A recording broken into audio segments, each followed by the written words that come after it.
ஆற்காடு அருகே மேம்பாலம் மற்றும் நியாய விலைக் கடை அமைத்து தரக்கோரி 8 கிலோமீட்டர் நடைப்பயணமாக வந்து வட்டாட்சியர் அலுவலகத்தை முற்றுகையிட்டு மனு அளித்த பொதுமக்களால் பரபரப்பு ஏற்பட்டது. ராணிப்பேட்டை மாவட்டம் ஆற்காடு வட்டாட்சியர் அலுவலகத்தில் இன்று ஜமாபதி கூட்டம் கடந்த 3 நாட்களாக நடைபெற்று வருகிறது. இதில் பல்வேறு ஆற்காடு சுற்றுவட்டார கிராமத்திற்கு உட்பட்ட மக்கள் பல்வேறு மனுக்களை வழங்கி வருவது வழக்கம்.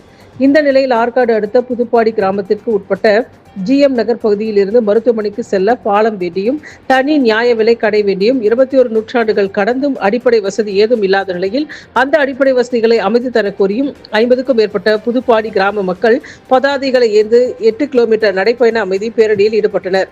மேலும் நடைப்பயணமாக வட்டாட்சியர் அலுவலகத்தை முற்றுகையிட்டு வட்டாட்சியரிடம் கோரிக்கை மனுக்களை வழங்கினர். இதனால் சிறிது நேரம் அங்கு பரபரப்பு ஏற்பட்டது.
சீக்கிரம்